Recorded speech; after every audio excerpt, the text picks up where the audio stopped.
Today we're going to take questions from people who are chatting in online, and I wanted to get started just by asking each of you to briefly introduce yourselves and talk a little bit about your background. What were you doing before you applied to the Stanford MBA program, and what ultimately led you to pursue an MBA at Stanford?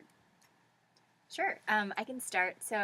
My name is Sarah. I graduated in 2010, studied economics from Chicago originally. And before the GSB, I had tried two things. First, worked in the capital markets on the banking side at Morgan Stanley, and then moved over to consulting and was with BCG for 3 years. The reason I decided to apply to the business school, to business school in general, and also the GSB was I really wanted to get into impact investing, and it was something that I didn't really see a path toward, and also wanted to explore before I really dedicated myself to it, and so have gotten to do so while here. Awesome, thanks. Great. And I worked for a few years in consulting, 2 years in consulting in Atlanta, and then worked for 4 years in social enterprise in sub-Saharan Africa, primarily within operations roles. What made me most interested about wanting to come back to GSB and MBA was I was interested in moving back to the States, and the MBA seemed like a very good way to move back stateside. And then I was interested in developing skills beyond kind of core operations and supply chain skills, specifically within leadership and general strategy. Awesome. That's really interesting. So we've got a few questions that have been sent to us already via chat. Somebody is asking us, what are the most common careers that Stanford MBAs pursue after you graduate? And I know this is a really personal question, so maybe each of you can just talk about what were your career goals coming into Stanford, and what are you planning to do after you graduate, and what are some of the resources that you're using at Stanford to help you navigate that path? So coming into Stanford, I was very interested in working within entrepreneurship and a startup, probably specifically within social enterprise space again. Over my time here, I pivoted a little bit more to being interested in healthcare. And upon graduation, I'll be working with a very large medical device company in emerging market strategy. So kind of combining two of those together. The resources I used were on-campus recruiting, which happens both in first year and second year. And I actually ended up taking a full-time offer with the firm I interned with this summer. But before doing that, before accepting that offer, I also considered consulting, also through on-campus recruiting, and then one or two other opportunities that came through was speaking with other alumni that were also working in the healthcare space.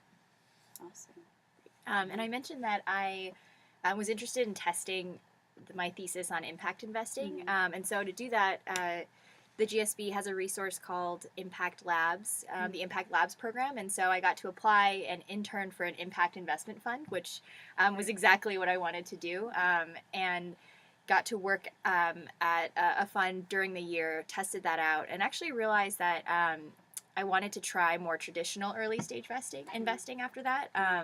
Wasn't really sure how impact investing was defined, at least in my mind. So through a summer internship, tried traditional venture capital, really enjoyed that. Will likely also be returning to my summer internship, and would say I think resources that were helpful along the way for me. Also took advantage of our alum network in terms of just learning about what they do, helping recruiting, and then our career management office was really great too. Had a lot of one-on-one sessions with our career advisors, and they really helped me hone in on what I was interested in and what I wanted to do. Amazing. That sounds great. We also have a question about global experiences. I just talked earlier about the requirement as well as the portfolio of opportunities that are available. Could each of you share kind of what your global experiences look like and what the experience was like for you? Sure. So last year I went on two of the trips, the GSTs that were talked about, the global study trips. My first one was in the winter to Thailand, and then my second was to South Africa. And I would say both of them were incredible. I hadn't been to either of those countries, and the trips really help you learn about the country.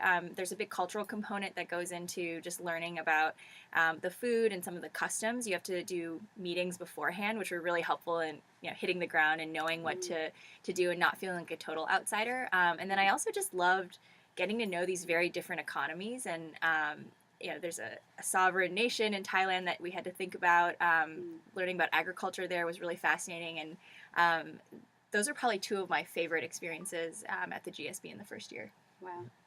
And I did a trip over spring break to go to Brazil, and it was specifically a social innovation trip focused on health and education in Brazil.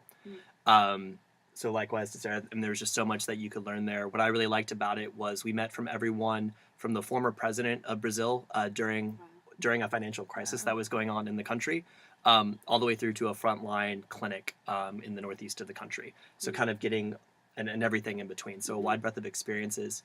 The other thing I would add is it's such an amazing opportunity to really, or another amazing opportunity to really get to know your classmates well. And 20 people are on the trip, and you're spending 10 days with them and a lot of time in each of those days. And so it's another great opportunity to build relationships within the community here. Great. So pivoting a little bit to the campus experience, did either of you have a significant other or has a significant other, and can you talk a little bit about the experience of coming to the GSB with a partner? Sure. Yeah. So my experience is might be a little bit different. My boyfriend is also a student in Nick in my class, also an MBA 2 currently, and so it's I think the first time that we were in school together, I think I would definitely say it's tough because as probably everyone's heard, it can get really busy, so it's important to set aside time with one another. But I think for us, we really viewed, and I think this is true for even couples where one person is a student, one person is not. It's really a mutual growing experience, and there's so many opportunities for your partner to be involved or not involved, depending on what kind of path you decide to carve. And it can be a huge learning experience for both of you, whether you're both students or not. And so I don't have an SO while being here, but I will add there are a lot of other resources that are available.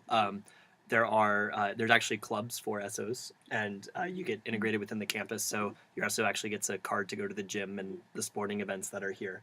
And then even some of the most popular classes within the GSB, your SO can take within their own section. So for example, touchy-feely is a really well-known course here, and they have special sections for SOs. So I think there's a lot of effort to culturally integrate them into the community. So it's kind of one large class.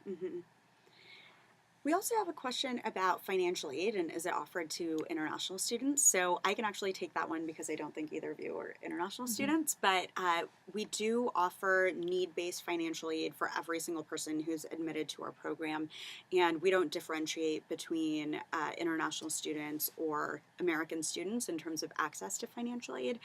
But maybe each of you could speak a little bit about the cost-benefit thoughts that went through your mind when you were pursuing an MBA and ways that you've financed it or thought about investing in your education here at Stanford.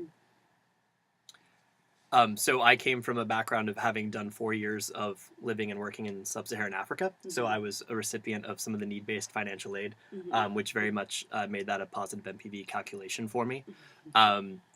It's amazing about how much recruiters start coming to you as a GSB student, all the way through on-campus recruiting to just random kind of cold emails that happen during your second year. So the bump in salary can be pretty significant, and more importantly, maybe the salary, but the actual opportunities that you can do well in some of these organizations makes it NPV positive. I mean, for me, within 1 or 2 years. Yeah, I think for me, I didn't receive a substantial fellowship, actually very low, and have been relying primarily on loans.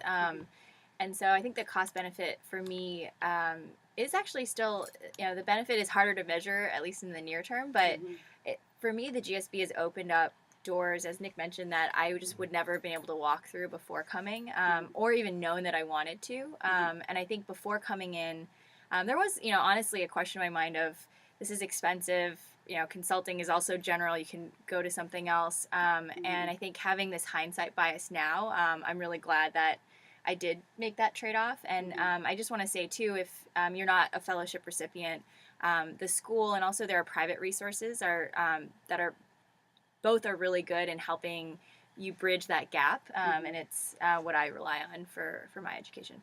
Great. So aside from great weather, someone is asking us, what are some of the benefits of our location, where we are, either geopolitically or in terms of the valley? Have you taken advantage of local resources that are around campus? From a lifestyle perspective, I love Mhm. hiking. And if you haven't had a chance to come to the Bay and figure out like what redwoods are, they're these massive trees. Some of the most beautiful hiking I think in the world, Mhm. in terms of day hikes, are right around here. San Francisco is an amazing city. Just culturally, it's great. Um, Silicon Valley. So I think the benefit of the school is we get a lot of entrepreneurs and venture capitalists that come in Mhm. to speak and teach classes here, that you probably wouldn't get outside of the valley, just because of the resources that are here. Mhm. I don't know if you have.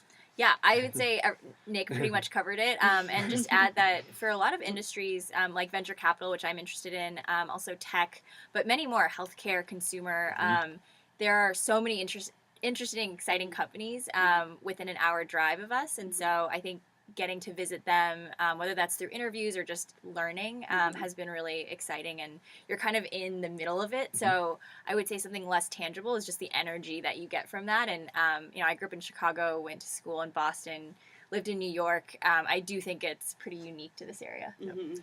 Skiing and surfing is also readily accessible if you're into those type of outdoor things as well. And on the same day, if you are On the- really if, ambitious. if you're on this, yeah, you can ski in the morning, surf in the afternoon. Yep.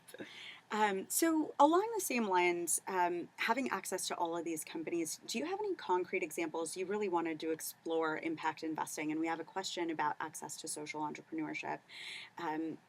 And having been previously involved in kind of social impact related work, do you have any thoughts on resources for that in particular, either within the region or in the Stanford MBA program? Each one of you could touch briefly.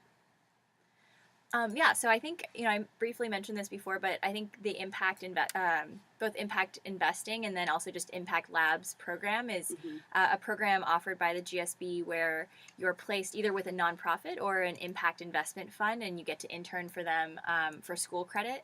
I would also say more generally, that social innovation is very, very well resourced at the GSB and at Stanford broadly. So there's a social innovation club, a student club, but there are also, resources at the center that you can take advantage of to test different hypotheses that you want to. So just to add on that, the Center for Social Innovation actually has GSB staff on that. They have trips, so GST global study trips that will focus specifically on social innovation. I was on one in Brazil. And then there's another program called SEED, which has an acronym that I don't know what it stands for, but essentially is money that's set aside to invest with social entrepreneurs. And that materializes a few ways from a student experience. So one is a lot of times those social entrepreneurs from around the world will be here on campus and you have access to them. And then secondly to that, there's a chance to take funding to work in social entrepreneurship as part of your internship experience. So if an organization kind of can qualify through Stanford to accept funding, it allows you to get closer to market rate as a student to work in social entrepreneurship over the summer. And then also they have a loan forgiveness program to certain students should you launch a career with a nonprofit and social entrepreneur afterwards. So I think there are lots of access and lots of resources, and I'd argue probably one of the core competencies of the school. Great. Those are really helpful, concrete examples. So Tom has a question for you guys about aspects of your experience where you may have been challenged beyond what you expected at the GSB. And what is the most important piece of advice that you would give your first year self looking back now?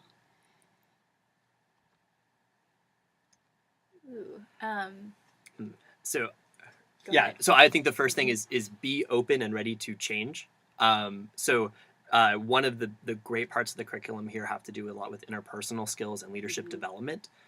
There are so many mental models, or there were so many mental models that I held coming into the GSB about what leadership is, how people react in different situations, and being in such a diverse environment and having a very open culture of feedback. And the way the curriculum is set up, you really get to challenge those mental models. And I think some of the most challenging parts were in a team situation or in some of these courses where you kind of really get down to having to be pretty vulnerable to get to a point to get change and become a much more effective leader. And so being open to that process is really, really important and sometimes can take a few weeks to get comfortable in. Yeah, I would say sort of along the same theme. Before the GSB, I wouldn't consider myself a leader. I was very good at getting the job that was asked of me done, and always at a junior level as an analyst or associate. And at the GSB, it's the first time I've ever in my life felt like I have the confidence to be a leader. And I think that's actually been associated with things that have been challenging at the GSB. So I'm one of the co-presidents of Women in Management this year, and I help lead a board of 10 people. We plan retreats for the full class, and just thinking about things like, how do you create a board culture? How do you motivate people who are volunteers and your friends, but need to get a lot of work done, among an already busy schedule? And I think those are real things that managers and leaders have to face, and I've never gotten the opportunity to do so, and have just learned so much from that experience. I think my advice to my first year self or any first years would be open, like Nick said, but also just take the chance and have confidence in yourself. And I think having confidence sometimes just comes from doing it anyway, even if you think you can't do it, and asking yourself, why not you? And I think the GSB has made me ask myself that over and over again, and I've just taken on way more than I would have thought I could have. That's not only great advice for first year, but probably great advice for life. So I think I'll probably take that one with me as well. So you touched a little bit about the challenges of being a club leader, balancing that with a lot of other obligations at school. So we've got a question about a typical week. How are you balancing cut and dry classwork, leadership opportunities through clubs, other initiatives that you might be involved with? How does that break down, and how do you end up prioritizing your time?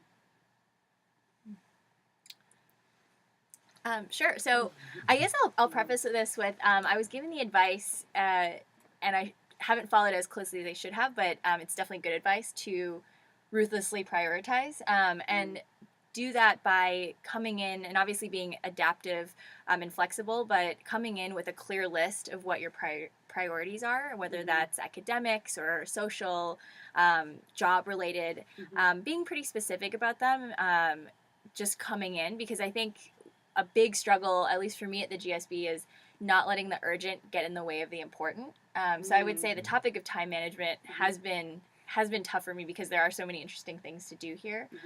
In terms of a typical week, and this kind of ties back to my priorities, which I think number one were around meeting people. That's one of the big reasons I came here, just to get to experience the people here. And then I would say for me, and I might be in a minority here, but academics are really important to me, and I've loved the classes that I've been in and the professors that I've had. So I would say I spent a fair amount of time on academics. And then, I mentioned women in management and a few other extracurriculars that I'm in. I would say I pretty much spread my time among those three. And right now, for me at least, the extracurriculars are taking a bigger role in my life. I think for prioritization, I try to go back to my list that I created, and update every now and then to say, I said that this is more important to me. Let me not cancel on a meeting with a friend because of this particular thing, which I know is less important. And yeah, I'm trying to think about also how that changed from my first year to my second year. So first year, I think academics probably require a little bit more work outside of the classroom than they do your second year. In your second year, you have all electives. So also because you've chosen every single class you want to be in, working for them doesn't really feel like work. It's intellectually stimulating on all levels. And so I probably, I don't know, could give an hour breakdown, but there is a decent amount of time for class prep. Meeting other classmates and building relationships with classmates do take a significant amount of time, but I mean, that's something I love doing. I also need a lot of personal time for myself. So I block out at least an hour a day just to, that's on my calendar that no one else can schedule over. And so there's a great way to balance academics, recruiting. Recruiting takes up a lot of time depending which cycle you go through. And then, just prioritize at what quarter which of those are most important for you to go through. Have either of you thought about pursuing a joint or dual degree? I have not. Okay. I thought about doing the Masters of Education, Okay. and I decided against it. Yeah. Only just because, I mean, and the reason I wanted to do it was so that I could get an extra quarter, so I could get 2 internships. And that really just kind of came back Yeah. to prioritizing, because I was Yeah. kind of thinking, did I want to do health or education? Mhm. And just did kind of a cost benefit analysis and decided against it. Yeah. But we have obviously lots of classmates that are doing JD MBAs, that are doing MD MBAs, and they seem to really enjoy it. Yeah, and it's an important personal calculus to make. Just like everything else at the GSB, it's kind of a choose your own adventure, and you always need to think through the trade offs of what do I gain from this, and what are the advantages of doing it or not doing it. Did you dip your toes into the water of maybe taking classes at the ed school, or have either of you taken classes, what we call across the street, at any of the other grad schools at Stanford? I have not yet. I'm hoping next quarter to take what's called biodesign, which I think is actually a med school class, but it's cross-functional between engineering, medicine, and business to launch a medical device product. Interesting. Yeah, I would say I'm in the same camp. I've just found there to be so many interesting GSB classes. That being said, though, something that I came in really wanting to get a better grasp of is computer science. And obviously, Stanford is one of the best computer science programs in the world. And so for next quarter, I'm signed up for a computer science class. And I think something that I would also like to try is just more with the design school, which I think has that very unique type of thinking that we can all benefit from. Great. I'm also taking rock climbing next quarter. I forgot to throw that in there. So there are lots of PE classes that are available. Everything from hip hop to rock climbing to horseback riding to golf. Golf is a very, very popular across the street elective. It is. It's sunny all the time here. Yeah, it's a beautiful driving range. So I've gotten a few questions for admission, so I'm just going to address those really quickly. One was for students who apply from college directly. So if you're currently a senior in college, you are more than welcome to apply. You go through the exact same application process, and we're looking for the same 3 criteria that we talked about earlier in the presentation. So we're not looking for anything different. If you're thinking about letters of recommendation, you might want to think about your summer internships. Faculty members tend not to be the best recommenders in our view. We're looking for people who really can highlight your professional competencies as well as your leadership. So if a professor was an advisor to you for a club, for example, or for your research, that would be really helpful. But if it was just a student-teacher relationship, typically that's where I see college seniors benefiting more from using your internship supervisors or other people that you've kind of been held accountable to. Once you get in, we typically ask you to defer your enrollment. So you actually go and get some work experience for a couple years and then matriculate into the GSB after those 2 years. In terms of making yourself competitive as an undergrad, the same advice actually goes to everybody, which is we are looking for people that demonstrate a lot of intellectual curiosity, so take tough classes, challenge yourself, perform well in them, get involved in activities in your community, and demonstrate your leadership potential. Those are things we're looking for across all of our candidates. Similarly, for joint and dual degree programs, we're not looking for any separate admissions criteria. We're looking for the same 3 things for our program. However, you will also have to meet the admissions requirements for those other programs. So whatever the requirements are, say for law school or medical school, those are not things that we would be looking for in our candidates, but they are things that you would obviously have to meet for those other programs. We also had a question about placing weight on every component of the application itself. For example, do we weigh the GPA versus tests versus recommendation letters differently? And I wish I could tell you that there was some secret formula for how to read an application and create a calculus for it. It would make my job way easier. But actually, it's an art and a science. So we don't have any sort of equation that we use. So by definition, there's no weight placed on any one component. We talked a little bit earlier about how we have a holistic application process. And what that means fundamentally is that we look at every single piece of your application. So every single thing counts. and everything is a part of our review process. We try to weave all three criteria of intellect, leadership, and personal qualities into our evaluation of you as a candidate. And we really pour a lot of time and energy and appreciation for how much you invest in your application by taking a holistic approach to it. So there's no one piece of your application that kind of makes or breaks it. Even if you're invited to interview, it's not like the interview tips you in or out. That goes back into your application, which is reevaluated as a whole. So every single piece matters, and not one piece matters more than the other. So we're coming up on the last 5 minutes, and we had a student ask a question that I think would be, or not a student, a participant ask a question that could be a good capstone for us, and that is kind of, have you had one monumental experience so far at the GSB? And I could phrase it another way, which would be, can you talk about your favorite memory so far? And it can be anything. It doesn't have to be academic, or if it is, that's great, but anything about your experience that you would say stands out as your favorite part so far?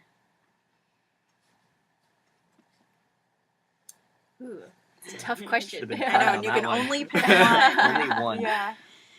Actually, I have one. I have mine. I mentioned that I am co-leading Women in Management this year, and it's been a really challenging experience. Part of the reason that it was so challenging was planning our annual fall retreat. 160 women come together for a weekend, and really it's ours to plan. We have last year's curriculum, but we decided to go rogue this year and do it from scratch.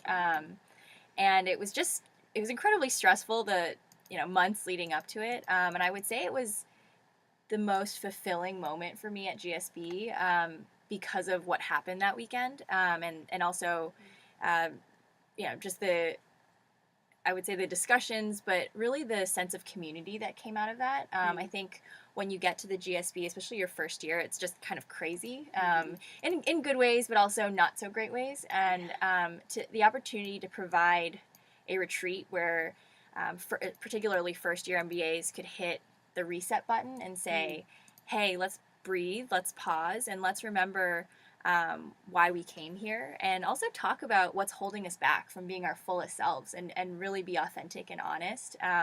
I got to facilitate those sessions for the first time, and just hearing those discussions come out of that made all of the effort really worth it. And I think just the community element to interclass, which I wanted more of last year, was really special for me. I think there have been a lot of profound or impactful moments that have happened within a lot of the interpersonal dynamic classes and leadership classes that I've had, but those are going to take a while to set up. So I'd say probably one of the more like pinch myself moments was I was in a class with Dr. Condoleezza Rice, who was the former U.S. Secretary of State, and we had a case simulation that she was running about what to do from a business standpoint. In Eastern Europe, assuming this fictitious country invaded this, and you had resources in that country, and ended up getting into like a very, very small pseudo debate about like the tripwire theory of NATO, which was like crazy that, this is one of the architects for some of this, and an actual policymaker, and still very prominent on the world stage in that side. And I think that speaks to a little bit of the resources that you or the access you can get in this type of environment. That happened like the third week of class in my first year. Wow, that's pretty memorable. Awesome. Yeah, that's really exciting.